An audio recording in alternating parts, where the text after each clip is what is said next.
Mesdames et messieurs, bonsoir, bienvenue à Mediapro. Nous ne sommes pas aujourd'hui, enfin ce soir, sur une émission consacrée à la CAN, mais bien toujours une émission qui est consacrée à la télévision. Et ce soir, on va parler de la télévision dans le Maghreb. Quelle évolution de la télévision ou de l'audiovisuel au Maroc, en Algérie et en Tunisie. Pour en parler, j'ai le plaisir ce soir d'accueillir un invité particulier, un journaliste qui m'a souvent accueilli dans ses émissions et qu'aujourd'hui j'accueille pour la deuxième fois, je crois. Bienvenue, Mustafa. Merci, Salim. Mustafa Ksassi, qui est journaliste et universitaire, conférencier à l'université d'Alger.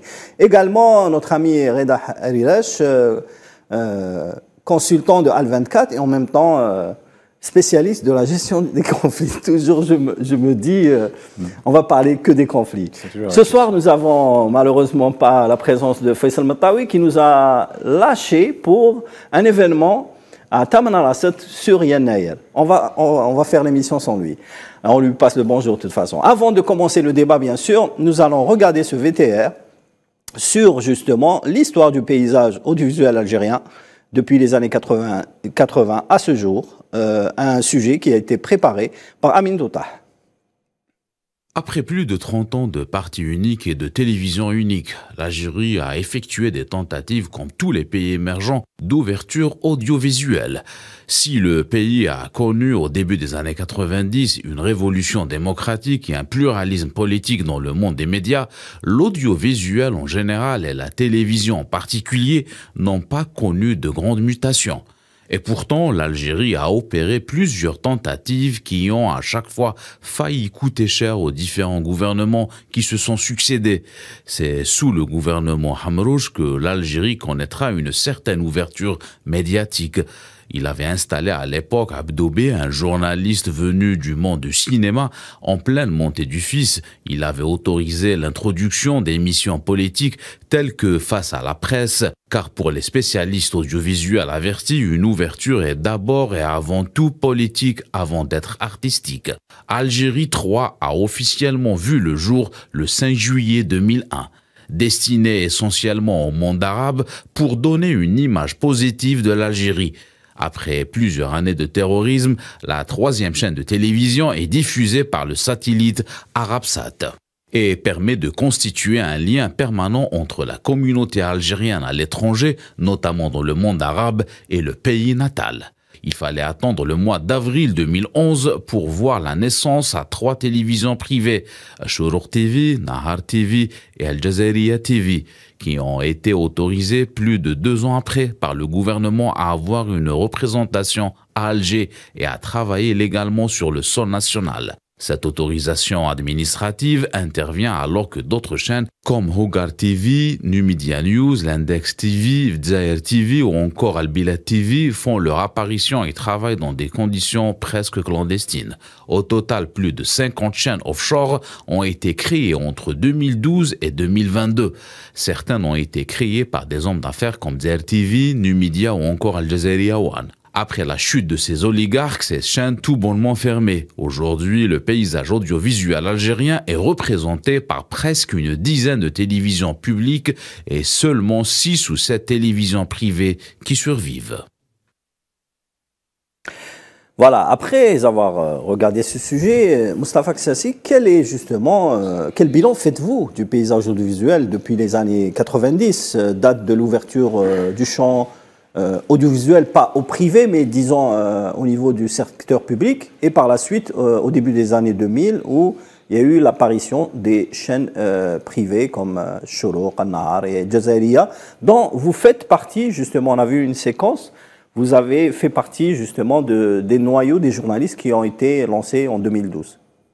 Effectivement, pour moi c'est très simple, on est passé de l'étape de la fermeture complète, c'était le monopole, c'était le parti unique, il y avait une certaine ouverture, une belle parenthèse des années 90, là on a été leader sur le plan maghrébin justement, parce qu'on avait une ouverture qui a permis aussi un débat politique très très intéressant.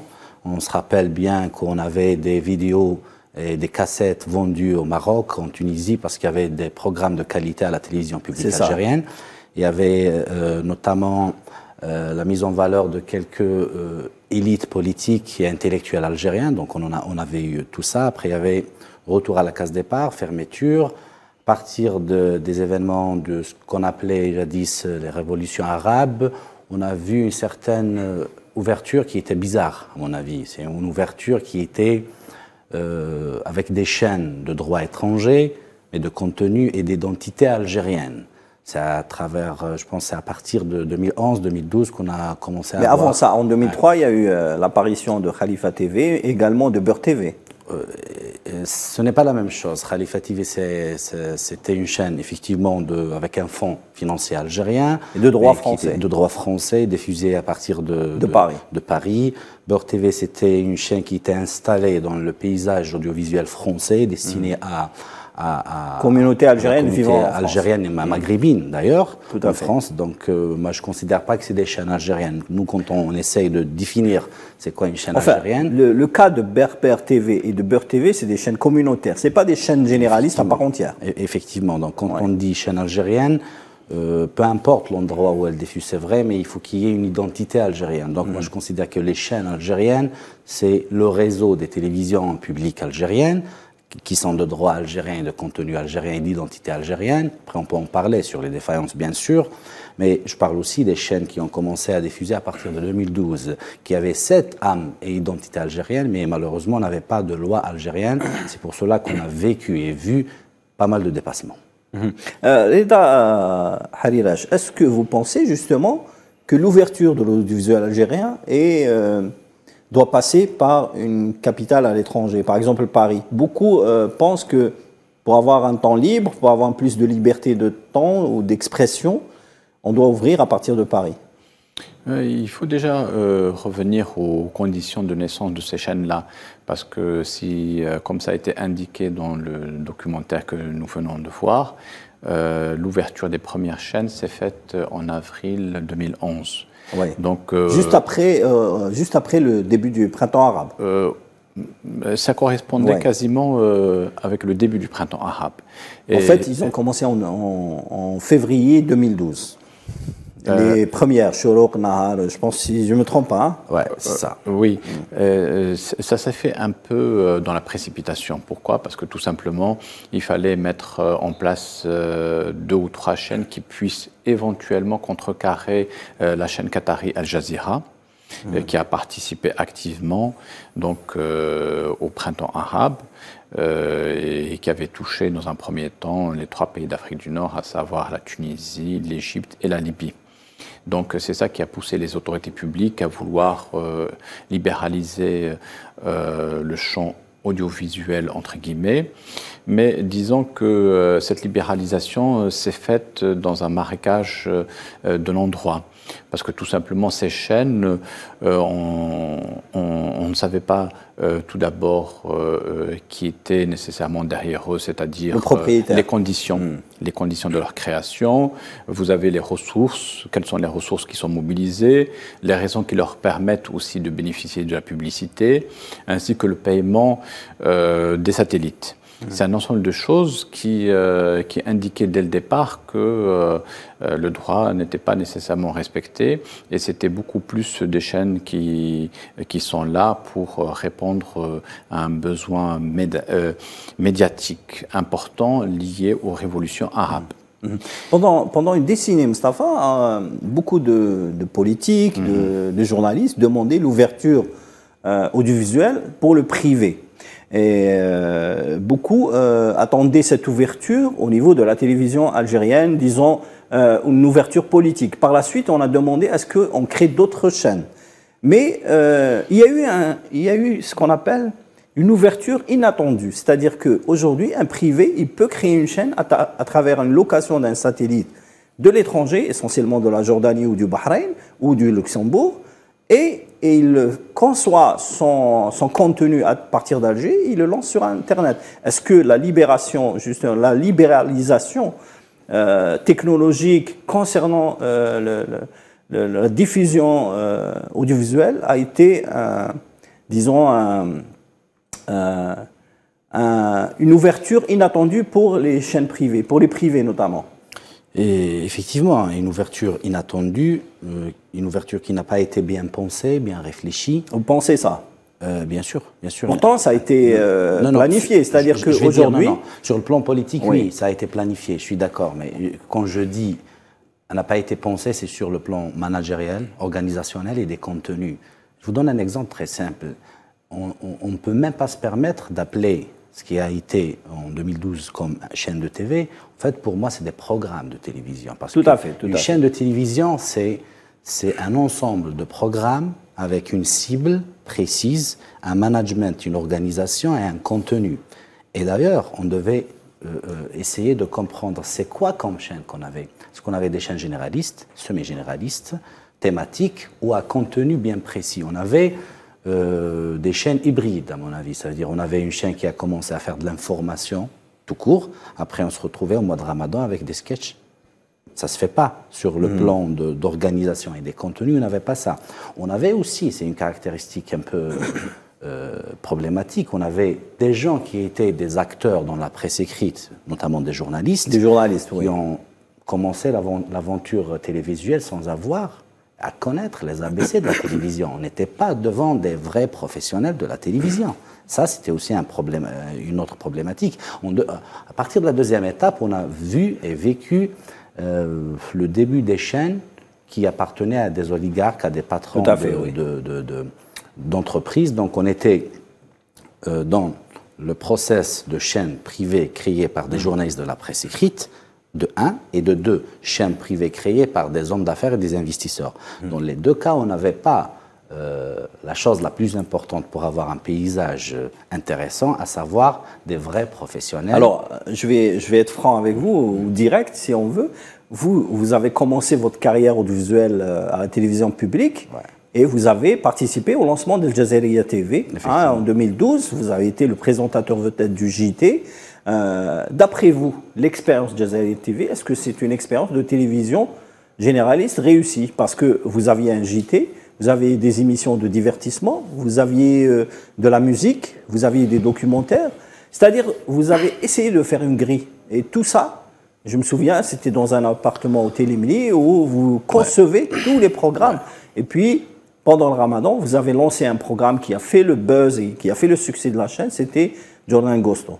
Justement, je vais répondre avec le regard d'un professionnel, chercheur universitaire. Avec le recul. Exactement. Pas que avec le recul, mais je vais essayer de sortir de la subjectivité de l'acteur qui était Al Jazeera, mais d'un regard de chercheur. Je vais vous dire, Al Jazeera, à ses débuts, parce qu'Al Jazeera, elle a vécu 2 à 3 étapes. Je vais m'expliquer. Au début, Al Jazeera, c'était un excellent projet. D'abord, c'était pour moi un projet société, un projet de société en sens. Pourquoi?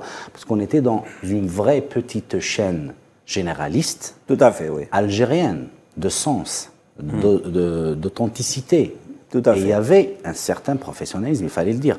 Alors, on était... Dans le patron, Riyad Rachidal, était un producteur qui est un excellent professionnel. C'est-à-dire, on n'était ni justement devant des journalistes de la presse écrite qui ne savaient pas quoi faire à la télévision, parce qu'ils ne le savent pas sincèrement. On n'était pas devant des oligarques, chefs d'entreprise qui avaient beaucoup d'argent, il fallait avoir de l'influence politique. Et on était devant 2 jeunes qui étaient bien formés, universitaires, qui avaient le talent nécessaire dans la com, la publicité et à l'audiovisuel notamment. Il y avait 2 actions, Karim Kardash effectivement, notamment Rachdel qui est excellent en termes de production. Il y avait une idée, il y avait un programme, il y avait une petite chaîne généraliste et puis on a vu les 3 choses les plus importantes. On peut voir à la télévision. C'est quoi finalement la télévision? C'est de l'information, c'est le divertissement, tout à fait, et c'est la culture et l'éducation. On avait des journaux télévisés, des émissions de débat. Il y avait Nassim Marouli avec toi, la effectivement, la culture.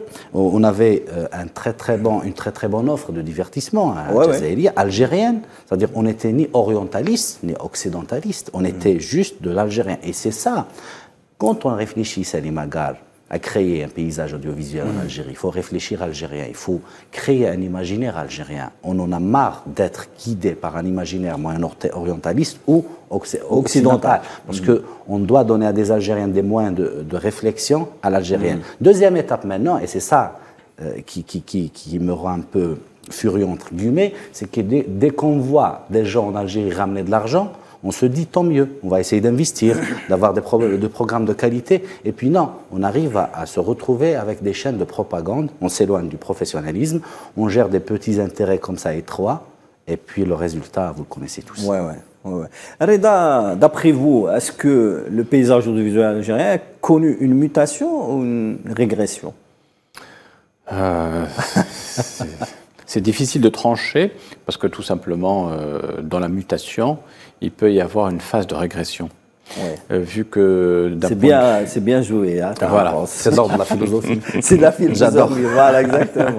Oui, parce que tant que de nouvelles lois ne sont pas mises en place pour éventuellement mettre fin à ce statut fragile et voire même illégal que connaissent certaines chaînes, on ne peut pas dire que c'est une transformation fructueuse.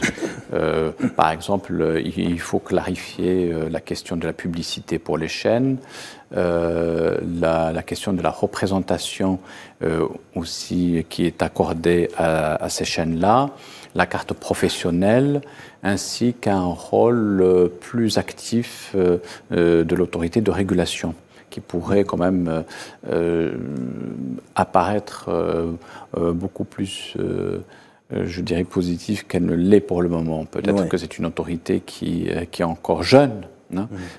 Donc on lui accorde ça, mais c'est un ensemble de choses qui font que tant que ces lois-là ne sont pas encore votées, les chaînes resteront un peu dans ce marécage de l'endroit. Bon, c'est vrai que le champ audiovisuel algérien privé, il est encore très jeune, mais il faut quand même mettre des balises de manière à faciliter le travail à ces professionnels. Pardon. Alors, pour revenir justement au cas des télévisions privées, il y a des cas de chaînes comme Nahar et Chourouk qui ont bouleversé le champ audiovisuel algérien et se sont imposés. Il faut préciser que ces deux chaînes sont nées de journaux. C'est-à-dire qu'ils avaient à la base des journaux, des quotidiens, et qu'ils ont transformé une partie de sa rédaction en journalistes audiovisuels. Ils ont recruté d'autres journalistes. Et ça a été un success story. On peut le considérer comme ça. Oui. Que Nahar et Chourouk ont réussi là, par exemple, où les oligarques qui ont lancé des chaînes de télévision à coups de milliards n'ont pas réussi à faire. Cela dépend de quel angle on le prend. Effectivement, quand on se dit qu'on était dans un en matière d'audience aussi vide, on a pu avoir quand même deux chaînes qui ont essayé de faire de l'information sans avoir le savoir-faire nécessaire, c'est vrai, mais avec toute la retenue que j'ai sur Nahar, par exemple, elle a pu former des journalistes de qualité, elle a pu s'intéresser à la production de reportages de qualité. De documentaires. De documentaires aussi. Elle avait une ligne éditoriale parfois c'est vrai, controversée. Je suis loin d'être d'accord avec la ligne, mais elle a su s'imposer. Là où je ne suis pas d'accord, c'est qu'on réfléchit toujours en Algérie à donner aux téléspectateurs ce qu'ils aiment. À la télévision, on doit donner aux téléspectateurs ce qu'ils doivent aimer. C'est ça la différence. Donc, moi, je réfléchis à un paysage audiovisuel algérien qui va essayer d'abord d'être la voix de l'Algérie à travers toutes les chaînes. Parce qu'on peut aussi être la voix de l'Algérie à travers des chaînes généralistes et culturelles. On peut aussi être la voix de l'Algérie à travers une bonne chaîne sport, comme on l'est actuellement à travers Al24, qui est la voix de l'Algérie. Donc, le paysage, à travers notamment la régulation des médias, c'est-à-dire on peut faire beaucoup de choses à la régulation. Je te donne des exemples. On pouvait réfléchir les quotas de diffusion en termes de production destinée à l'enfant, par exemple, à la culture, à la santé, pas que à l'information. Et c'est ça les erreurs qu'on avait avec les chaînes privées, c'est-à-dire on était dans l'action de programmes qui n'avaient pas de définition. On ne savait pas ce qu'on était dans des programmes pure information, des programmes de divertissement. C'était un mélange qui, sur l'instant, il t'apporte de l'audience, mais à moyen et à long terme, il te défigure le paysage et l'audience. À partir de là, on doit réfléchir aussi au financement de la télévision. Est-ce qu'on a réfléchi au financement à travers d'abord les aides qu'on doit donner à des télévisions de service public? La télévision de service public, pour moi, ce n'est pas que la télévision publique, c'est aussi des chaînes privées qui ont des objectifs de service public, de 1 et de 2, le marché publicitaire. On doit être honnête, on a un marché réduit de 56 millions d'euros. 56 millions d'euros, Salim, tu sais ça mieux que moi, c'est le prix d'une production chez TF1 ou France 2. Tout à fait. Carrément, ça veut dire on n'a pas les moyens publicitaires nécessaires pour avoir une vraie industrie audiovisuelle. Il faut réfléchir à un modèle économique qui va garantir à la fois de faire de la bonne télé pour les Algériens et de défendre la spécificité culturelle algérienne, parce que tout le monde défend sa spécificité culturelle. On l'a vu avec les Français. On ne peut pas avoir en prime time un film américain, on va voir un film français. C'est important pour nous. En contrepartie, on a des chaînes algériennes qui te piratent des films étrangers, qui les diffusent. On n'arrive pas à les sanctionner, ce n'est pas normal. Tout à fait. Reda, justement, Mustapha parlait justement de l'authenticité de la chaîne algérienne. Aujourd'hui, on sent que la chaîne algérienne veut se détacher des chaînes orientales comme MBC, Al Jazeera et de ne pas être identique à TF1 et France 2. Aujourd'hui, où se situe la télévision algérienne? C'est tout simplement à l'image de la société algérienne. C'est-à-dire que les chaînes de télévision privées ou publiques, pour celles qui se sont posées la question, elles essayent un peu de prendre exemple sur d'autres pays qui ont réussi quand même à faire cette synthèse entre les deux mondes, à savoir le monde occidental et le monde oriental, à l'instar de la Turquie par exemple, avec ses feuilletons. Mais bon, les chaînes algériennes ne disposent pas de la surface financière ni de l'expérience que possèdent ces chaînes-là ou ces pays. Donc les tentatives restent tout de même assez limitées. Et puis il faudrait qu'en plus de ça, en principe, les chaînes doivent refléter quand même, ça doit passer par un débat de fond.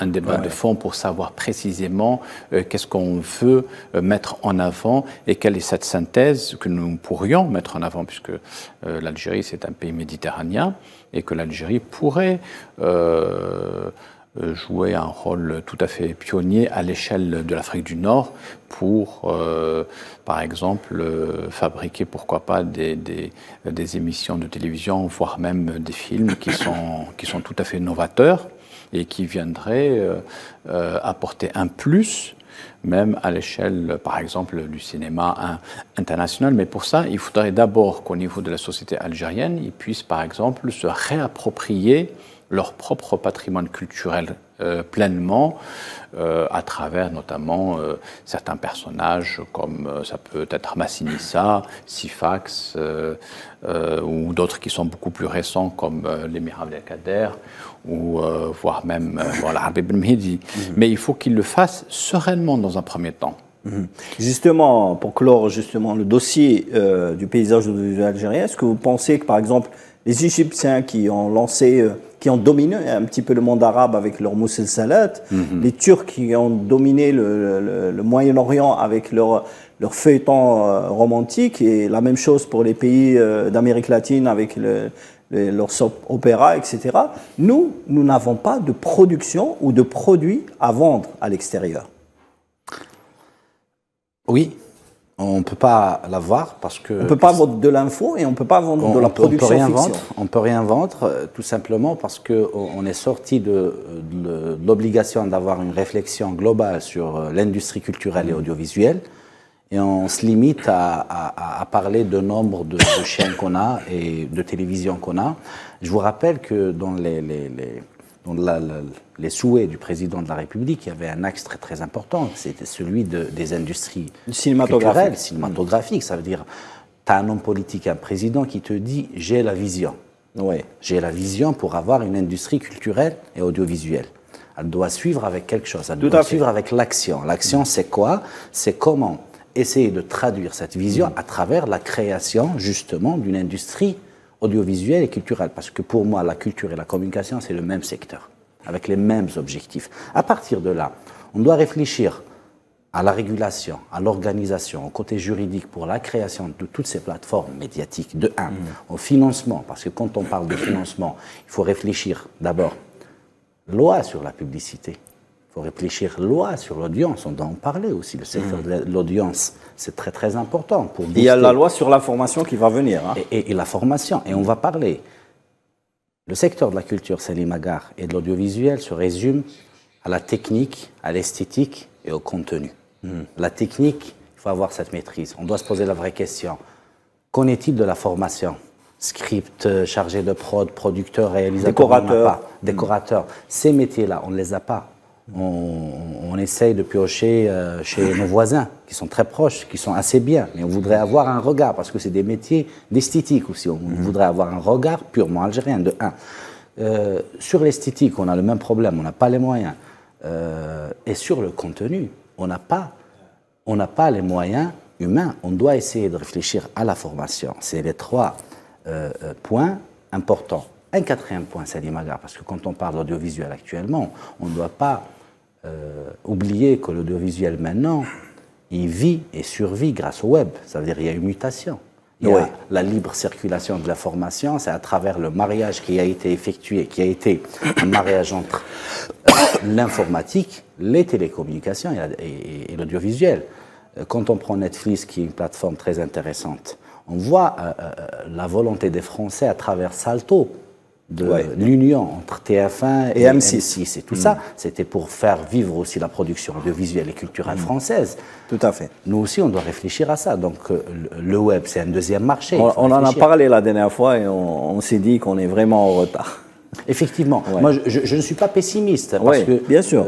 À partir du moment où la vision politique, elle existe, maintenant, il faut chercher des gens, des femmes, des hommes de qualité qui réfléchissent à des vraies actions, qu'on arrête de dire qu'on peut pas faire, qu'on doit faire juste comme ça des choses superficielles et artificielles. On doit passer à l'action et en profondeur parce que c'est un vrai projet de société, la télévision. Voilà.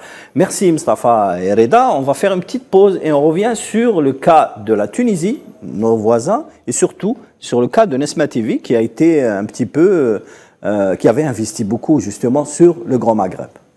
Okay. À tout de suite.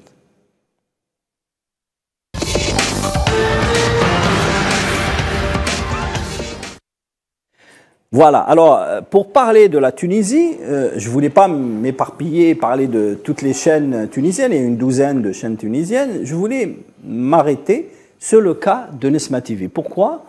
Parce qu'à l'époque, Nesma TV a investi un petit peu en Algérie quelque part, en vendant un petit peu ses productions, en récupérant des animateurs, des chanteurs, des artistes algériens, avec l'idéal de construire un grand Maghreb. Ils ont ramené des Marocains, bien sûr des Tunisiens et des Algériens pour essayer de faire une télévision qui fait rassembler plus de 70 millions. À l'époque, hein, c'était le vœu de Nabil Karoui et de Tariq Ben Ammar. Il faut préciser que Nesma TV, qui a été créé en 2011, je crois, a été créé sur un consortium de trois hommes d'affaires, hein, donc 25% c'était Silvio Berlusconi, le mania des médias italiens.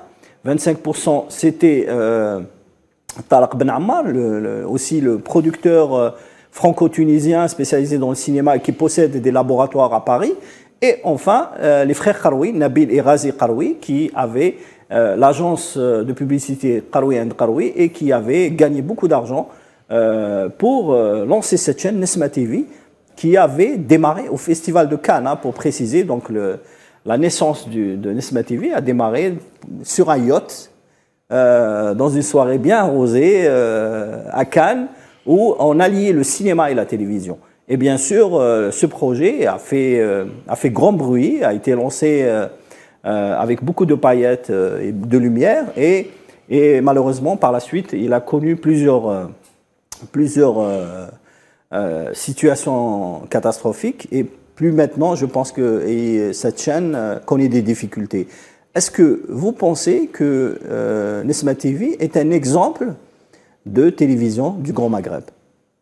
Non, je ne pense pas. D'abord, deux petites précisions. Oui. Nesma TV a débuté bien avant 2011, parce que 2011 c'était... Non, 2011 exactement, quelques mois avant la Révolution, parce qu'ils avaient lancé la chaîne en principe juste avant, quelques mois avant, et puis il y a eu la Révolution, et puis voilà, ils ont... Effectivement, Mais ils avaient déjà un partenariat avec Tariq Ben Ammar, qui était un proche de Ben Ali à l'époque. Nesma TV, c'était au début de la fin de l'époque Ben Ali, après il y avait une deuxième vie de l'après Ben Ali, ça de un. Sur le plan financier d'abord, Nesma TV, c'était le résultat d'abord d'un travail d'une extension, excuse-moi le terme, du terme al-Isaba à travers les gens ils ont gagné beaucoup d'argent ici en Algérie, ils ont transféré, et c'est à partir de cet argent algérien qu'ils ont créé Nesma TV. Ça, c'est une vérité historique. Ouais. Mais tu sais comment ils ont créé Nesma TV? J'arrive. C'est simple, je vais te l'expliquer. Vas-y. À l'époque, Nesma TV, enfin les frères Karoui, avaient un projet de Star Academy Maghreb. Oui. Et les Libanais avaient le monopole sur la Star Academy. Ils leur ont dit non, vous ne faites pas la Star Academy, il n'y a que nous qui avons le monopole de ce programme bien certifié, Star Academy. Donc il n'y aura pas de Maghreb parce que, en fait, le Maghreb se situe dans une région, la région MENA, qui est dominée par les producteurs et les vendeurs de contenu libanais. Et donc, ils ont poussé les frères Karoui à créer leur propre chaîne pour justement lancer, si vous vous souvenez, la Star Academy a même démarré, du Maghreb a même démarré sur le NTV. Effectivement. Et puis, il y a eu une polémique avec Boudjala Sultani. Hamraoui à l'époque a fermé ce programme. Il lui restait qu'une seule solution, créer sa propre chaîne pour diffuser son programme, la Star Academy. Et donc, c'est comme ça qu'ils ont lancé Nesma TV. Ça démarrait d'un besoin de diffuser une émission. À partir de là, donc, il y avait de l'argent algérien, il y avait le professionnalisme, il faut le dire, pas de Karoui, mais de Tarek Ben Ammar, qui est un grand monsieur de l'audiovisuel. C'est-à-dire qu'il avait une expertise. Mais les Karoui ont gagné, Mustapha, et les Karoui ont gagné beaucoup d'argent avec un opérateur de téléphonie dont ils étaient les publicitaires attitrés. Effectivement, effectivement. Voilà.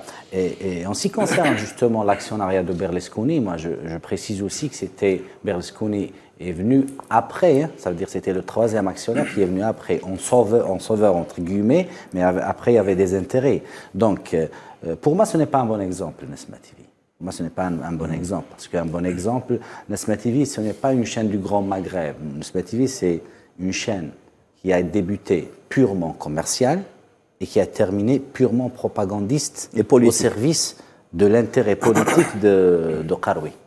Et le résultat est là. Donc on ne peut pas la considérer comme une chaîne maghrébine, quoique elle a essayé de réunir les Algériens, les Marocains et les Libyens à travers des talk shows. Même les Libyens, oui, tout à fait. Effectivement, il y avait de belles petites choses, effectivement. Il y avait même des techniciens algériens, il y avait de la main-d'œuvre algérienne pour dire vrai. On t'a sollicité à l'époque? Maintes fois. Et alors? Non. Tu as refusé? Je suis algérien dans l'âme. Voilà, donc ce n'est pas un bon exemple. C'est une chaîne purement commerciale pour moi. Moi, je peux faire que... Moi je peux pas dire qu'on je peux préciser, elle est plus divertissement. Elle est plus dans le style de télévision italienne, quoi. Exactement. Je vais essayer de faire une présentation de l'ensemble de chaînes qu'on a scientifiquement. On a des chaînes généralistes publiques, on a des chaînes généralistes privées commerciales. Les publiques, elles sont gratuites. Les commerciales, elles sont scindées en deux. Les chaînes commerciales gratuites, les recettes, c'est la publicité. Les chaînes commerciales payantes, c'est le pay-per-view, payer pour voir, c'est l'abonnement. C'est tout ce qu'on sait. Donc, on est dans un exemple de chaîne commerciale. Les chaînes commerciales, c'est le divertissement, parce que le divertissement, c'est l'audience, c'est la publicité. Ouais. On ne peut pas avoir l'audience de TF1 en France, ce n'est pas la même audience que Arte, par exemple. En termes de qualité de contenu, Arte, elle est plus intéressante, mais en termes d'audience, c'est TF1. Alors, le comble, c'est que Nesma, à l'époque, quand elle a été lancée, elle a misé sur la publicité, c'est qu'elle n'avait pas de publicité, elle n'a pas vu le retour de publicité en Tunisie et au Maroc. Donc, le seul pays qui lui donnait de la pub, c'est l'Algérie. Et à l'époque, ils avaient dénoncé un petit peu Sigma Conseil, qui était un petit peu l'institut de sondage en Tunisie, qui disait que Nesma n'avait pas d'audience, donc les annonceurs ne venaient pas vers Nesma TV, alors que même au Maroc, ils ont tout verrouillé, les publicitaires marocains ont tout donné aux chaînes marocaines, notamment à la deuxième, et jamais accordé le moindre crédit à la chaîne tunisienne. Je voudrais faire participer sur ce débat Reda Harirash. Est-ce que tu es d'accord avec ce qu'a dit Mustapha, comme quoi Nesma TV n'est pas un exemple de télévision maghrébine? Je pense qu'il a sa propre vision des choses, c'est-à-dire je ne suis pas en opposition avec ce qu'il a avancé, mais disons que Nesma TV, elle a voulu s'appuyer sur un concept pour l'élargir probablement vers autre chose. Et c'est sûr que son fondateur et ses principaux actionnaires voulaient passer par cette voie commerciale de manière à se faire connaître et pour pouvoir par la suite épouser d'autres destinées, mais qui malheureusement n'ont pas eu lieu. Tout simplement parce que Qaroui s'est brûlé les ailes, hein, comme le phénix, il a voulu se rapprocher du soleil. Et certains médias l'appellent Berlusconi maghrébin, parce qu'il veut s'identifier à Berlusconi qui a eu un parcours dans les médias et dans la politique. Oui, c'est parce que tout simplement, il a eu cette vision romantique qui est liée à la révolution tunisienne et à laquelle beaucoup de Tunisiens y ont cru dès le départ, en se disant que, bon, voilà, maintenant, nous allons évoluer pour devenir une démocratie comme le pays voisin, à savoir l'Italie. Sauf que l'Italie, pour arriver au stade où ils sont actuellement, il leur a fallu quand même un peu plus de 150 ans, ce qui n'est pas le cas de la Tunisie, qui est encore une toute jeune démocratie. Alors, moi, je ne veux pas faire une fixation sur Nesma TV, parce qu'il y a d'autres exemples de télévision en Tunisie, comme Hannibal TV, de l'Arabie Nasra, qui était en même temps, lancé en même temps que les deux premières chaînes privées, avoir été lancées du temps de Ben Ali. Mais il y a eu d'autres chaînes de Samil Fahri, etc., en Tunisie, qui ont réussi énormément. Mais il y a un cas sur lequel je m'interroge aussi, c'est le cas des télévisions en Libye. Est-ce que le Libye a eu la même expérience que la Tunisie? Bon, pour la Libye, c'est très simple. On avait l'époque Kadhafi, donc on avait le Jamahiriya, on avait un regard... Ils avaient une chaîne unique. Un regard médiatique unique. À partir de la chute de Kadhafi, il y avait eu beaucoup d'argent, donc il y avait eu automatiquement une envie politique, il y avait envie de créer des chaînes, notamment des radios aussi. Oui. Et ils ont acheté un savoir-faire à l'extérieur du pays. Donc on a vu l'émergence d'un nombre très important de chaînes de télévision, de stations de radio. Chacune répond aux besoins et aux envies, aux objectifs d'une tendance.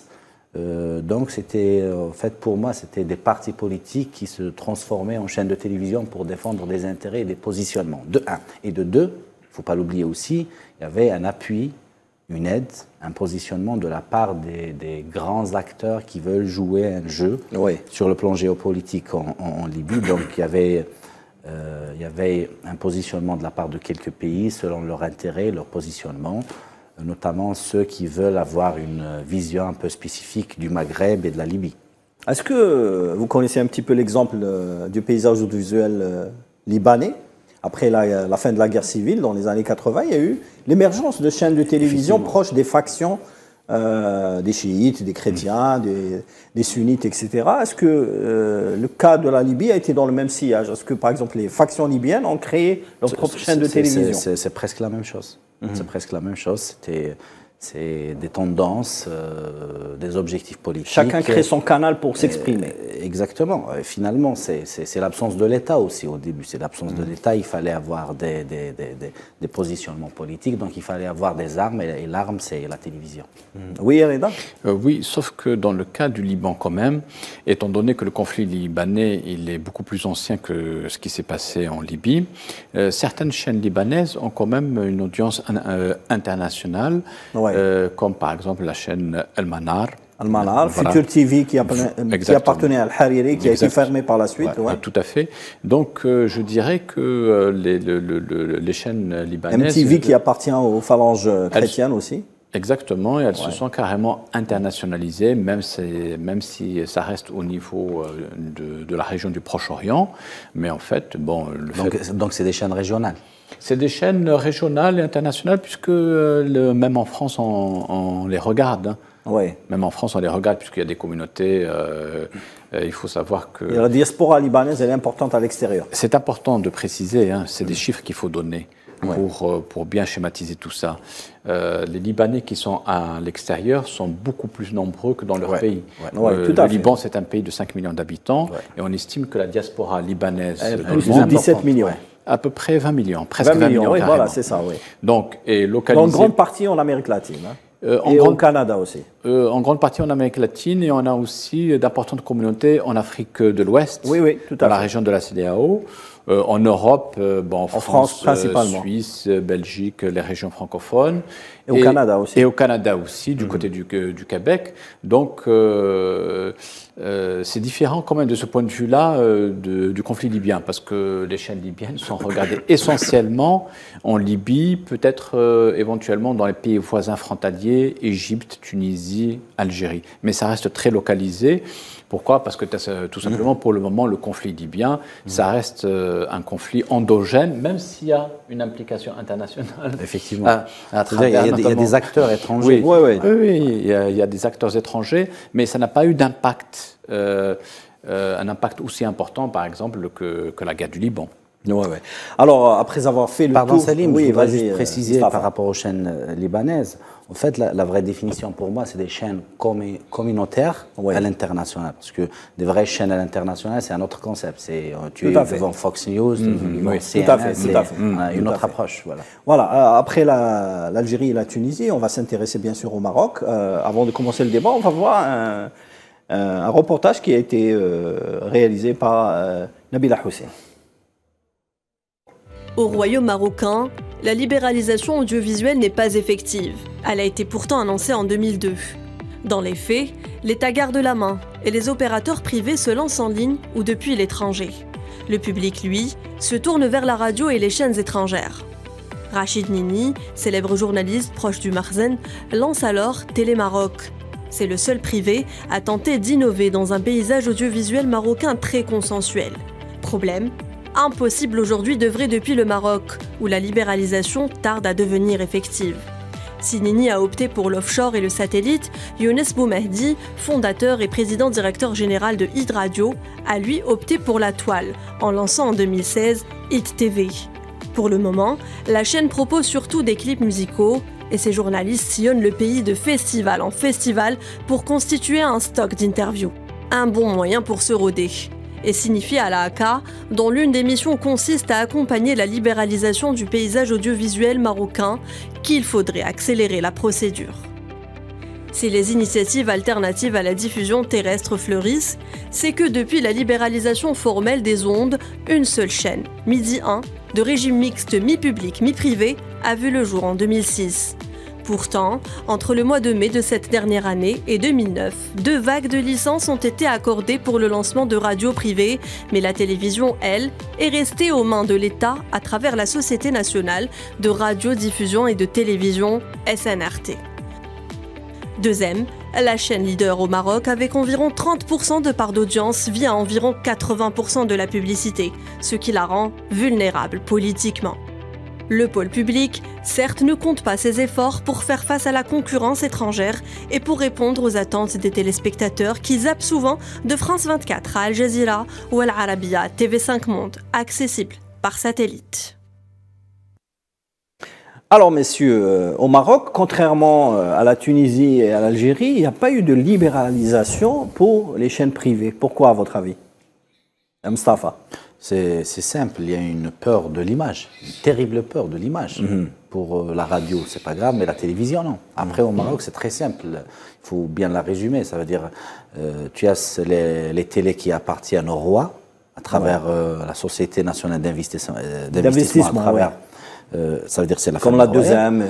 Tu as ceux qui appartiennent au roi, et tu as ceux qui appartiennent au roi à travers l'État, donc c'est lui le roi, et tu as ceux qui appartiennent au roi à travers les hommes d'affaires, donc c'est lui le roi des hommes d'affaires. Donc c'est le roi qui donc le roi est partout. Quoi. Le roi est partout, dans toutes les télés, dans toutes les radios, et dans tout l'actionnariat de la télévision marocaine. Alors même l'exemple qu'on a donné dans ce reportage sur Télé Maroc, c'est le seul exemple de chaîne privée qui émet de Madrid, d'Espagne, et qui est en fait un instrument du Makhzen qui n'est pas aussi libéral qu'il le pense, quoi. Effectivement, sur les 36 médias influents au Maroc, tu as les 9 les plus importants, 9 médias, où tu vas trouver l'actionnariat de la Société nationale d'investissement, l'actionnariat direct de l'État, tout à fait. Sinon l'actionnariat d'hommes politiques qui sont d'ailleurs ministres au gouvernement, sinon chef de Premier ministre. Il y en avait même un ministre... Benjelloun, je crois, qui était ministre de la Communication, qui était actionnaire d'une chaîne. Effectivement, et quand on veut parler d'un paysage audiovisuel dont on doit séparer l'argent et le politique, on trouve tout le contraire au Maroc. Ça veut dire qu'il y a une hégémonie politique apparente, et c'est la même chose sur le plan financier et économique. Donc, en plus de ça, on a l'exemple de Midi Insat, qui, je viens de voir le commentaire de la journaliste. Midi Insat, pour moi aussi, c'est l'exemple d'une chaîne purement propagandiste, il faut le dire. Tout à fait. Qui a commencé avec la radio. C'est une chaîne qui est loin de l'éthique et de la déontologie journalistique. Qui émet de danger. Hein, effectivement. C'est une chaîne qui a été créée avec l'expertise française, 2006, il faut le dire aussi, l'expertise française. Tout à fait. C'est une chaîne qui a été créée pour être anti-algérienne, il faut le dire aussi. Elle a joué un sale rôle pendant les années de terrorisme. Et puis, elle joue actuellement un sale rôle aussi. Mais elle n'a pas la même audience. C'est-à-dire que les télévisions marocaines, notamment Midi Insat et même la 2M, n'ont pas cette influence qu'ils avaient dans le passé. C'est-à-dire qu'ils ont été totalement effacés par les chaînes algériennes et surtout tunisiennes, mais aussi, comme le dit à la fin du reportage, France 24 et Al Jazeera. C'est vrai. Effacés, ils ont essayé de toucher la profondeur africaine parce qu'il y avait des intérêts économiques et politiques en Afrique. Je ne pense pas qu'ils ont réussi parce qu'ils n'ont pas pu comprendre la culture et la tradition africaine. Ils essayent de jouer finalement le rôle des Français en Afrique à travers la marocanisation de l'Afrique, à travers l'aspect culturel et tout ça. Je ne pense pas qu'on peut calquer l'exemple français et le mettre au service des Marocains. Ça veut dire qu'ils ont une réflexion qui est du copier-coller par rapport à ce que fait la France en Afrique. Ça veut dire qu'ils n'ont pas essayé de voir d'autres méthodes, d'autres approches, de un. Et de deux, ils ont cette primauté de chercher à nuire aux autres qu'à construire un vrai paysage marocain de télévision. Et je ne pense pas qu'il y ait de liberté d'expression d'ailleurs au Maroc. Il y a des exemples.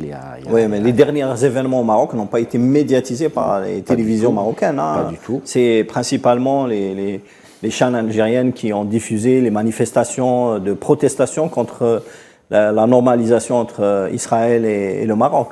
Il faut dire qu'il y avait une pétition qui a été signée par 111 journalistes marocains pour essayer de parler un peu de manque de déontologie dans la presse et les médias marocains. Ça, c'est un exemple aussi du manque de professionnalisme. Après, ils ont un ennemi, c'est l'Algérie, tout ce qui se passe en Algérie. Ils oublient tout ce qui se passe chez eux, ils n'en parlent pas. Et ils ont une stratégie qui a été d'ailleurs... il y avait une certaine extension par rapport à la stratégie. Maintenant, on la retrouve sur le web, on la retrouve à travers des pages Facebook, on la retrouve à travers des médias sur le web qui attaquent l'Algérie. Voilà, c'est le vrai fonds de commerce des médias et du pays. Est-ce que vous pensez qu'aujourd'hui, les médias électroniques peuvent concurrencer ou effacer les chaînes de télévision ? Concurrencer, oui. Effacer, je ne pense pas, mais concurrencer. Concurrencer ou remplacer. Bien Disons sûr. le terme plus précisément remplacer. Parce qu'aujourd'hui, les journaux électroniques ont du contenu vidéo. Oui. Donc, il suffit de diffuser une vidéo avec du contenu écrit qui passe parfois plus d'audience, plus d'impact qu'une émission télé. Je résume la situation rapidement. On avait les chaînes de télévision avec la diffusion satellitaire. Tout à fait. C'était l'audience de masse, elle était là. De deux, on avait web, Internet. Au début, c'était accessoire. C'était un deuxième marché, petit marché. En deuxième étape, on se retrouve à avoir ce qu'on appelle le replay. Ça veut dire revoir. On voit à la télé, on revoit sur le web. En troisième étape, on regarde carrément la télévision sur le web. Sur le web, bien sûr. Exactement. Et je pense que par rapport à l'avancée technologique, c'est tout à fait normal qu'on retrouve le terrain du web est plus vaste et plus facile à utiliser et plus proche. Et c'est ce qui nous ramène à parler de la fragmentation de l'audience et des publics. C'est pour cela que j'ai dit, en parlant de NSMA, on ne peut pas atteindre une télévision maghrébine. Pour moi, c'est impossible. On ne peut pas, à l'ère de la technologie, réfléchir maghrébin en termes de télévision. On peut réfléchir production commune.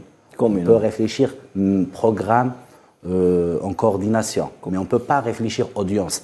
En Algérie déjà, l'audience, elle est dispatchée. Elle est dispatchée, donc on ne peut pas réfléchir, on ne peut pas avoir moi et le Libyen, on peut avoir beaucoup de points en commun, mais on ne peut pas avoir un programme, sinon une chaîne de télévision destinée au un programme si, mais pas une chaîne de télévision. On a des publics, c'est ça la problématique. Tout à fait. Reda, votre réflexion justement sur le paysage audiovisuel marocain, est-ce que vous pensez qu'il est le dernier de la classe dans le Maghreb?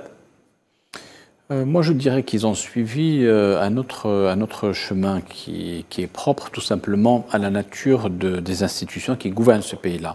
C'est-à-dire, vous aviez dit tout à l'heure que la libéralisation, il n'y a pas une libéralisation aussi importante que ça. La libéralisation s'est faite au Maroc dans un cadre restreint, c'est-à-dire seuls des proches, ceux qui font partie de la clientèle du Makhzen ont pu accéder aux bienfaits du roi, tout simplement. Aussi bien dans le domaine économique, médiatique que même politique. C'est-à-dire même s'il y a des partis d'opposition, ça reste des partis d'opposition qui sont tolérés. Et dont le langage et les positions, leurs propres positions politiques ne dépassent pas un certain seuil. Donc, pourquoi? Parce que tout simplement, la monarchie marocaine a toujours énormément travaillé sur l'image. C'est le pays du Maghreb qui travaille le plus son image, le polissage de l'image. Pourquoi? Parce que tout simplement, il faut assurer des rentrées qui sont liées au tourisme et il faut donner aussi une certaine visibilité à la politique extérieure marocaine par le contrôle des différents relais médiatiques, qu'ils soient à l'intérieur de la monarchie qu'à l'extérieur. Voilà. Merci, messieurs, pour vos éclaircissements et vos interventions sur le paysage audiovisuel dans le Maghreb. Cette émission est à présent terminée. On va laisser la place à la CAN et à l'actualité sur le football. Et on vous dit à la semaine prochaine. Merci de rester branchés sur Al 24 News. Bonsoir.